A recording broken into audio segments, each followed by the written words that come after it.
Subscribe now and press the bell icon. Never miss an update. नमस्कार, मैं निशात अहमद आपका स्वागत करता हूं आपके अपने ही यूट्यूब चैनल जीएस ऑनलाइन पर। आज के इस वीडियो में हम लोग मैट्रिक एग्जामिनेशन बोर्ड के सोशल साइंस यानी सामाजिक विज्ञान, हिस्ट्री, इकोनॉमिक्स, ज्योग्राफी और पॉलिटिकल साइंस और आपदा प्रबंधन से मोस्ट वीवीआई 40 ऑब्जेक्टिव क्वेश्चन को इस वीडियो में हम लोग डिस्कशन करेंगे। यदि आप मैट्रिक एग्जामिनेशन बोर्ड की तैयारी कर रहे हैं या किसी भी कॉम्पिटिटिव एग्जाम की तैयारी कर रहे हैं तो आपके लिए ये वीडियो काफ़ी हेल्पफुल है, क्योंकि ये सारे ऑब्जेक्टिव क्वेश्चन जो हैं वो सारे के सारे एनसीईआरटी बेस पर है और किसी भी एग्जामिनेशन में एनसीईआरटी बेस पर ही क्वेश्चन पूछे जाते हैं। तो चलिए वीडियो को शुरू करते हैं। सारे के सारे ऑब्जेक्टिव क्वेश्चन है, ये सब्जेक्टिव नहीं है, इसमें सिर्फ आपको ऑप्शन बतलाए जाएंगे।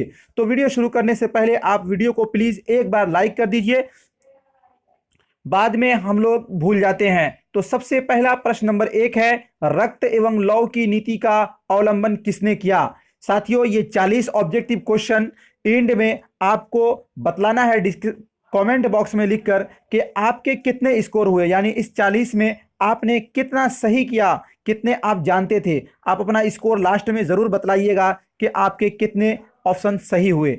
सबसे पहला क्वेश्चन है, रक्त एवं लौह की नीति का अवलंबन किसने किया। ऑप्शन नंबर ए है मेजेनी, ऑप्शन नंबर बी है हिटलर और ऑप्शन नंबर सी है बिस्मार्क और ऑप्शन नंबर डी है विलियम वन। क्या होगा राइट आंसर? तो इसका ऑप्शन नंबर सी बिल्कुल राइट हो जाएगा। अगला क्वेश्चन 2 नंबर क्वेश्चन है, फ्रैंकफर्ट की संधि कब हुई। ऑप्शन नंबर ए है 1864 ईस्वी, ऑप्शन नंबर बी है 1866 ईस्वी, ऑप्शन नंबर सी है 1870 ईस्वी और ऑप्शन नंबर डी है 1871 ईस्वी। तो 2 का राइट आंसर क्या होगा? 2 का ऑप्शन नंबर डी बिल्कुल राइट हो जाएगा। 1871 ईस्वी में फ्रैंकफर्ट की संधि हुई थी। अगला क्वेश्चन 3 नंबर में है, बोल्शेविक क्रांति कब हुई। ऑप्शन नंबर ए है फरवरी 1917 ईस्वी, ऑप्शन नंबर बी है नवंबर 1917 ईस्वी, ऑप्शन नंबर सी है 19 अप्रैल 1917 ईस्वी और ऑप्शन नंबर डी है 1905 ईस्वी। 3 का क्या राइट आंसर होगा? 3 का ऑप्शन नंबर बी यानी नवंबर 1917 ईस्वी में बोल्शेविक क्रांति हुई थी। अगला क्वेश्चन 4 नंबर क्वेश्चन है, लाल सेना का गठन किसने किया। ऑप्शन नंबर ए है Karl Marx, option number B है स्टालिन, ऑप्शन नंबर सी है ट्रॉट्स्की, ऑप्शन नंबर डी है केरेंस्की। तो 4 का राइट आंसर जो है ऑप्शन नंबर बी हो जाएगा, यानी स्टालिन ने लाल सेना का गठन किया था। अगला question 5 number question most VVI और फेमस क्वेश्चन है, 5 नंबर, चंपारण विद्रोही कब हुआ। ऑप्शन नंबर ए है 1916 ईस्वी, ऑप्शन नंबर बी है 1919 ईस्वी, ऑप्शन नंबर डी है सी है 1918 ईस्वी और ऑप्शन नंबर डी है 1917 ईस्वी। तो हम सभी को पता है कि चंपारण सत्याग्रह आंदोलन गांधी जी के नेतृत्व में 1917 से 18 ईस्वी में चलने वाला एक आंदोलन था। तो इसलिए इसका ऑप्शन नंबर डी बिल्कुल राइट हो जाएगा। कब? 1917 ईस्वी में चंपारण सत्याग्रह आंदोलन हुआ था। अगला क्वेश्चन 6 नंबर क्वेश्चन है, स्पिनिंग जेनी का आविष्कार कब हुआ। ऑप्शन नंबर ए है 1769 ईस्वी, ऑप्शन नंबर बी है 1765 ईस्वी, ऑप्शन नंबर सी है 1773 ईस्वी और ऑप्शन नंबर डी है 1775 ईस्वी। तो 6 का राइट आंसर क्या हो जाएगा? 6 का ऑप्शन नंबर बी यानी 1765 ईस्वी में स्पिनिंग जेनी का आविष्कार हुआ था। अगला क्वेश्चन 7 नंबर में है, सेफ्टी लैंप का आविष्कार किसने किया। ऑप्शन नंबर ए है जेम्स हाराब्रिज, ऑप्शन नंबर बी है जॉन के, ऑप्शन नंबर सी है कार्मस्टन और ऑप्शन नंबर डी है डेवी। क्या होगा राइट आंसर? 7 का ऑप्शन नंबर डी बिल्कुल राइट हो जाएगा। किसने किया था? डेवी ने किया था। अगला क्वेश्चन 8 नंबर क्वेश्चन है, ये भी मोस्ट वीवीआई क्वेश्चन है कि चीन में क्रांति कब हुई। ऑप्शन नंबर ए है 1949 ईस्वी, ऑप्शन नंबर बी है 1947 ईस्वी और ऑप्शन नंबर डी है 1950 ईस्वी और ऑप्शन नंबर डी है 1948 ईस्वी। तो 8 का राइट आंसर जो है ऑप्शन नंबर ए यानी 1949 ईस्वी में चीन में क्रांति हुई थी। साथियों, सारे सब्जेक्ट के मैंने lesson bye lesson video GS online पर अपलोड कर रखा है। यदि आपने उन तमाम वीडियोस को नहीं देखा है तो आप चैनल के प्लेलिस्ट पर जाकर lesson bye lesson chapter wise chapter video देख सकते हैं। अगला क्वेश्चन है 9 नंबर में, महात्मा गांधी ने किस पत्र का संपादन किया। ऑप्शन नंबर ए है कॉमनवेल्थ, ऑप्शन नंबर बी है यंग इंडिया और ऑप्शन नंबर सी है बंगाली और ऑप्शन नंबर डी है बिहारी। तो 9 का राइट आंसर जो है option number be young India. ये भी फेमस क्वेश्चन है, मोस्ट वीवीआई है। अगला क्वेश्चन है 10 नंबर में, पहले विश्व बाजार के रूप में कौन सा शहर उभर कर आया? ऑप्शन नंबर ए है अल्केजेंड्रिया, ऑप्शन नंबर बी है दिलमून, ऑप्शन नंबर सी है मैनचेस्टर, ऑप्शन नंबर डी है बहरीन। क्या होगा राइट आंसर 10 का? तो 10 का ऑप्शन नंबर ए अल्केजेंड्रिया पहला कौन विश्व बाजार उभर कर सामने आया था। अगला क्वेश्चन है 11 नंबर में, मरुस्थलीय मृदा का विस्तार निम्न में से कहां है? ऑप्शन नंबर ए है Uttar Pradesh, option number B है राजस्थान, ऑप्शन नंबर सी है कर्नाटक और ऑप्शन नंबर डी है महाराष्ट्र। 11 का राइट आंसर क्या हो जाएगा? 11 का ऑप्शन नंबर बी यानी राजस्थान। अगला क्वेश्चन 12 नंबर में, सोपानी कृषि किस राज्य में प्रचलित है? ऑप्शन नंबर ए है बिहार का मैदानी क्षेत्र, ऑप्शन नंबर बी है उत्तराखंड और ऑप्शन नंबर सी है हरियाणा और ऑप्शन नंबर डी है पंजाब। तो 12 का right answer option number B हो जाएगा यानी उत्तराखंड। अगला क्वेश्चन 13 नंबर में है, जूट किस जलवायु का पौधा है? ऑप्शन नंबर ए है शीत जलवायु, ऑप्शन नंबर बी है शीत और आर्द्र जलवायु और ऑप्शन नंबर सी है उष्ण और आर्द्र जलवायु और ऑप्शन नंबर डी है उष्ण जलवायु। क्या होगा राइट आंसर 13 नंबर क्वेश्चन का? 13 का ऑप्शन नंबर सी हो जाएगा उष्ण और आर्द्र जलवायु। अगला क्वेश्चन है 14 नंबर में, अरेबिका किस फसल की उत्तम किस्म है? ऑप्शन नंबर ए है चाय, ऑप्शन नंबर बी है कहवा, ऑप्शन नंबर सी है गन्ना और ऑप्शन नंबर डी है तंबाकू। तो 14 का राइट आंसर जो है ऑप्शन नंबर बी यानी कहवा हो जाएगा। अगला question 15 number most VVI question है, भोपाल त्रासदी में किस गैस का रिसाव हुआ था? ऑप्शन नंबर ए है carbon dioxide, option number B है कार्बन मोनोऑक्साइड और ऑप्शन नंबर सी है मिथाइल आइसोसाइनेट और ऑप्शन नंबर डी है सल्फर डाई ऑक्साइड। क्या होगा राइट आंसर 15 का? ये तो आप सभी को पता होना ही चाहिए कि इसका मिथाइल आइसोसाइनाइड गैस का रिसाव हुआ था, जिसमें बहुत सारे लोग मारे गए थे, जो भोपाल में हुआ था। अगला क्वेश्चन 16 नंबर में, निम्नलिखित में कौन सा उद्योग दूरभाष कंप्यूटर आदि संयंत्र निर्मित करता है? ऑप्शन ए है स्टील, ऑप्शन नंबर बी है इलेक्ट्रॉनिक, ऑप्शन नंबर सी है एल्युमिनियम और ऑप्शन नंबर डी है सूचना प्रौद्योगिकी। क्या होगा राइट आंसर 16 का? तो 16 का राइट आंसर जो है ऑप्शन नंबर बी इलेक्ट्रॉनिक के तहत क्या आता है? दूरभाष कंप्यूटर आदि आते हैं। अगला क्वेश्चन 17 नंबर में, कहलगांव तापीय विद्युत परियोजना किस जिले में अवस्थित है? ऑप्शन नंबर ए है भागलपुर, ऑप्शन नंबर बी है मुंगेर, ऑप्शन नंबर सी है जमुई और ऑप्शन नंबर डी है साहेबगंज। तो 17 का राइट आंसर ऑप्शन नंबर ए यानी भागलपुर में कहलगांव पड़ता है। अगला क्वेश्चन है 18 नंबर में, कांटी तापीय विद्युत परियोजना किस जिले में स्थित है? ऑप्शन नंबर ए है पूर्णिया, ऑप्शन नंबर बी है सीवान, ऑप्शन नंबर सी है मुजफ्फरपुर और ऑप्शन नंबर डी है पूर्वी चंपारण। 18 का राइट आंसर क्या हो जाएगा? तो ये मुजफ्फरपुर में कांटी पड़ता है, वहीं पर कांटी तापीय विद्युत परियोजना स्थित है। अगला क्वेश्चन 19 नंबर में, उच्चावच प्रदर्शन के लिए हैश्यूर विधि का विकास किसने किया था? ऑप्शन नंबर ए है गुटेनबर्ग, ऑप्शन नंबर बी है लेहमान, ऑप्शन नंबर सी है गिगिर और ऑप्शन नंबर डी है रिटिर। तो 19 का राइट आंसर जो है ऑप्शन नंबर बी किसने किया था? लेहमान ने किया था। अगला क्वेश्चन 20 नंबर में, पर्वतीय छायांकन विधि में भू आकृतियों पर किस दिशा से प्रकाश पड़ने की कल्पना की जाती है? ऑप्शन नंबर ए है उत्तर पूर्व, ऑप्शन नंबर बी है पूर्व पश्चिम, ऑप्शन नंबर सी है उत्तर पश्चिम और ऑप्शन नंबर डी है दक्षिण पश्चिम। क्या होगा राइट आंसर 20 का? तो 20 का ऑप्शन नंबर सी बिल्कुल राइट हो जाएगा, यानी उत्तर पश्चिम से प्रकाश की छाया पड़ने की आशंका या कल्पना की जाती है। अगला क्वेश्चन 21 नंबर में, निम्नलिखित कथनों पर विचार करें। ऑप्शन नंबर ए है, जहां सामाजिक अंतर एक दूसरे से टकराते हैं वहां सामाजिक विभाजन होता है। 2 नंबर में है, यह संभव है कि एक व्यक्ति की कई पहचान है। ऑप्शन 3 है, सिर्फ भारत जैसे बड़े देशों में सामाजिक विभाजन होते हैं। इन कथनों में कौन सा कथन सही है? सिर्फ भारत जैसे देशों में सामाजिक विभाजन होते हैं, ये तो बिल्कुल गलत ही है। तो आपको इसमें बतलाना है कि कौन सा कथन बिल्कुल सही है। एक ऑप्शन नंबर एक में दिया हुआ है 1, 2 और 3, ऑप्शन नंबर बी में दिया हुआ है 1 और 2।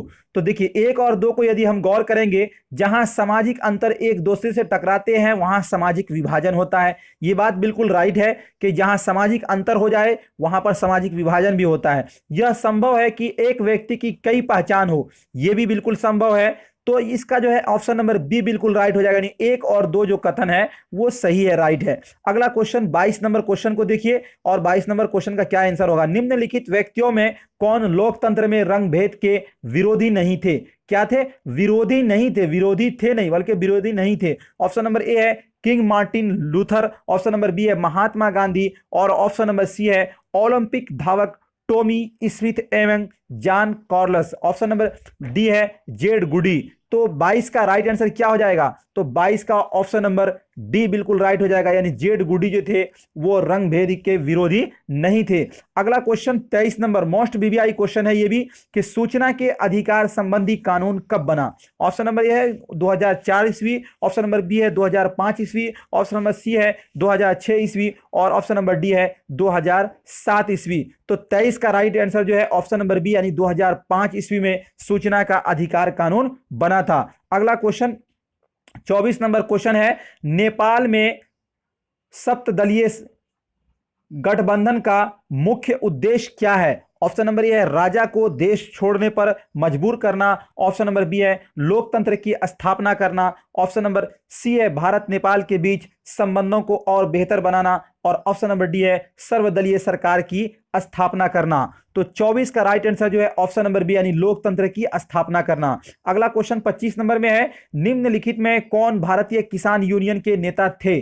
ऑप्शन नंबर ए है Morarji Desai, option number B है जयप्रकाश नारायण, और ऑप्शन नंबर सी है महेंद्र सिंह टिकैत, और ऑप्शन नंबर डी है चौधरी चरण सिंह। 25 का राइट आंसर क्या होगा? ये मोस्ट वीवीआई फेमस क्वेश्चन है, तो आपको बतलाना है 25 का राइट आंसर जो है option number C Mahendra Singh Tikait जो थे ये भारतीय किसान यूनियन के क्या थे? नेता थे। इसी में एक क्वेश्चन और बनता है कि जयप्रकाश नारायण किस दल के नेता थे? ये आपको हमें कमेंट बॉक्स में जरूर बतलाइएगा यदि आपको पता होगा। अगला क्वेश्चन, ताड़ी विद्रोही आंदोलन निम्नलिखित किस प्रांत में शुरू किया गया? ऑप्शन नंबर ए है बिहार, ऑप्शन नंबर बी है उत्तर प्रदेश, और ऑप्शन नंबर सी है आंध्र प्रदेश, और ऑप्शन नंबर डी है तमिलनाडु। 26 का राइट आंसर जो है ऑप्शन नंबर सी, यानी आंध्र प्रदेश में ताड़ी विद्रोही आंदोलन शुरू किया गया था। अगला क्वेश्चन 27 नंबर में, बिहार में पंचायती राज संस्थाओं में महिलाओं के लिए कितनी सीटें आरक्षित हैं? तो आपको पता होना चाहिए बिहार ही एक ऐसा राज्य है जहां पर 50% यानी 50% सीट आरक्षित है महिलाओं के लिए। अगला क्वेश्चन यानी किसमें है? वो भी पंचायती राज व्यवस्था में है। अगला क्वेश्चन 28 नंबर में, भारत में कहां महिलाओं के लिए आरक्षण की व्यवस्था है? तो सिर्फ पंचायती राज व्यवस्था में ही महिलाओं के लिए आरक्षण की व्यवस्था है, इसलिए इसका ऑप्शन नंबर सी बिल्कुल राइट हो जाएगा। अगला क्वेश्चन 29 नंबर में, भारत में सर्वोच्च न्यायालय के मुख्य न्यायाधीश की नियुक्ति कौन करता है? यह भी मोस्ट वीवीआई है। तो भारत में सर्वोच्च न्यायालय की यानी सीजीआई की जो नियुक्ति करते हैं वो राष्ट्रपति करते हैं, इसलिए इसका ऑप्शन नंबर बी बिल्कुल राइट हो जाएगा। अगला क्वेश्चन 30 नंबर में है, भारत में किस तरह के लोकतंत्र की व्यवस्था की गई? ऑप्शन नंबर ए प्रत्यक्ष, ऑप्शन नंबर बी है अप्रत्यक्ष, ऑप्शन नंबर सी है प्रत्यक्ष एवं अप्रत्यक्ष दोनों, और ऑप्शन नंबर डी है इनमें से कोई नहीं। तो 30 का राइट आंसर जो है ऑप्शन नंबर बी, यानी अप्रत्यक्ष रूप से की लोकतंत्र की व्यवस्था की गई है। अप्रत्यक्ष का मतलब यह होता है कि सारे लोग वोट देते हैं मगर गुप्त रूप से वोट देते हैं और उसके वोट का अधिकार होता है, तो यही अप्रत्यक्ष है। अगला क्वेश्चन 31 नंबर में है, इनमें कौन से देश मिश्रित अर्थव्यवस्था है? Option number A America, option number B है रूस, ऑप्शन नंबर सी है भारत, और ऑप्शन नंबर डी है इनमें से कोई नहीं। तो 31 का राइट आंसर जो है ऑप्शन नंबर सी, यानी भारत इसका राइट हो जाएगा। अगला क्वेश्चन, भारत में योजना आयोग का गठन कब किया गया? योजना आयोग का गठन कब किया गया? ऑप्शन नंबर ए है मार्च 1950 ईस्वी, ऑप्शन नंबर बी है 15 सितंबर 1950 ईस्वी, और ऑप्शन नंबर सी है 15 अक्टूबर 1951 ईस्वी, और ऑप्शन नंबर डी है इनमें से कोई नहीं। तो 32 का राइट आंसर जो है ऑप्शन नंबर ए हो जाएगा, यानी 15 मार्च 1950 ईस्वी को योजना आयोग का गठन किया गया था, और फिर इसको नीति आयोग भी बनाया गया है, जिसको नरेंद्र मोदी सरकार ने नीति आयोग बनाया था। अगला क्वेश्चन 33 नंबर में है, भारत उपभोक्ता संरक्षण अधिनियम की घोषणा कब हुई? ऑप्शन नंबर ए है 1986 ईस्वी, ऑप्शन नंबर बी है 1980 ईस्वी, ऑप्शन नंबर सी है 1987 ईस्वी और ऑप्शन नंबर डी है 1988 ईस्वी। तो 33 का राइट आंसर क्या हो जाएगा? ऑप्शन नंबर ए यानी 1986 ईस्वी में। अगला क्वेश्चन है 34 नंबर में, उपभोक्ता अधिकार दिवस कब मनाया जाता है? ऑप्शन नंबर ए 17 मार्च, ऑप्शन नंबर बी है 15 मार्च और ऑप्शन नंबर सी है 19 मार्च और ऑप्शन नंबर डी है 22 अप्रैल। तो क्या होगा राइट आंसर? तो 34 नंबर क्वेश्चन का right answer option number B 15 मार्च को उपभोक्ता दिवस मनाया जाता है। अगला क्वेश्चन है 35 नंबर में, भारत में आर्थिक सुधार आरंभ हुआ? ऑप्शन नंबर ए 1991 ईस्वी, ऑप्शन नंबर बी है 1990 ईस्वी और ऑप्शन नंबर सी है 1992 ईस्वी और ऑप्शन नंबर डी है 1993 ईस्वी। तो 35 का राइट आंसर ऑप्शन नंबर ए हो जाएगा, यानी 1991 ईस्वी में भारत में आर्थिक सुधार आरंभ हुआ था। अगला क्वेश्चन 36 नंबर में है, बाजार व्यवस्था का महत्वपूर्ण अंग है उपभोग? ऑप्शन नंबर बी है ब्याज, ऑप्शन नंबर सी है संपत्ति, ऑप्शन नंबर डी है जमीन। क्या होगा राइट आंसर 36 का? तो 36 का ऑप्शन नंबर ए बिल्कुल राइट हो जाएगा, उपभोग। अगला क्वेश्चन 37 नंबर में, भारत में सेवा क्षेत्र का सामान्यतः कितने भागों में बांटा जा सकता है? ऑप्शन नंबर ए है 2, ऑप्शन नंबर बी है 4, ऑप्शन नंबर सी है 6 और ऑप्शन नंबर डी है 8। तो 37 का राइट आंसर जो है ऑप्शन नंबर 2 हो जाएगा। अगला क्वेश्चन है 38 नंबर में, निम्नलिखित में कौन प्राकृतिक आपदा है? ऑप्शन नंबर ए है आग लगना, ऑप्शन नंबर बी है बम विस्फोट और ऑप्शन नंबर सी है रासायनिक दुर्घटनाएं और ऑप्शन नंबर डी है भूकंप। क्या होगा राइट आंसर 38 नंबर क्वेश्चन का? तो इसका ऑप्शन नंबर डी यानी भूकंप जो है ये प्राकृतिक आपदा है, बाकी सारे जो है ये मानव आपदा है। अगला क्वेश्चन है 39 नंबर में, किस देश को भूकंपों एवं जलवायु मुखियों का देश कहा जाता है? ऑप्शन नंबर ए है जापान, ऑप्शन नंबर बी है चीन और ऑप्शन नंबर सी है भारत और ऑप्शन नंबर डी है बांग्लादेश। ये भी मोस्ट फेमस क्वेश्चन है। जापान को क्या कहा जाता है? भूकंपों एवं जलवायु मुखियों का, क्योंकि वहां पर हमेशा भूकंप आता ही रहता है। अगला क्वेश्चन 40 नंबर में, ये लास्ट क्वेश्चन है इस वीडियो का, नदियों में बाढ़ आने का प्रमुख कारण क्या है? ऑप्शन नंबर ए है जल की अधिकता, ऑप्शन नंबर बी है नदी की तली में अवसाद का जमाव, ऑप्शन नंबर बी है सी है वर्षा की अधिकता और ऑप्शन नंबर डी है इनमें से कोई नहीं। तो 40 का ऑप्शन नंबर बी बिल्कुल राइट हो जाएगा, नदी की तली में अवसाद का जमाव। साथियों, ये था मोस्ट वीवीआई 40 ऑब्जेक्टिव प्रश्न सामाजिक विज्ञान से। उम्मीद करता हूं ये वीडियो आपको अच्छा लगा होगा। यदि वीडियो अच्छा लगा तो वीडियो को लाइक करिए, शेयर करिए और यदि आप हमारे चैनल पर पहली दफा हैं तो चैनल को सब्सक्राइब कर घंटी वाले बेल को दबाकर आप हमारे वीडियो में और भी वीडियो को देख सकते हैं। तो चलिए मिलते हैं नेक्स्ट वीडियो में, जब तक के लिए धन्यवाद।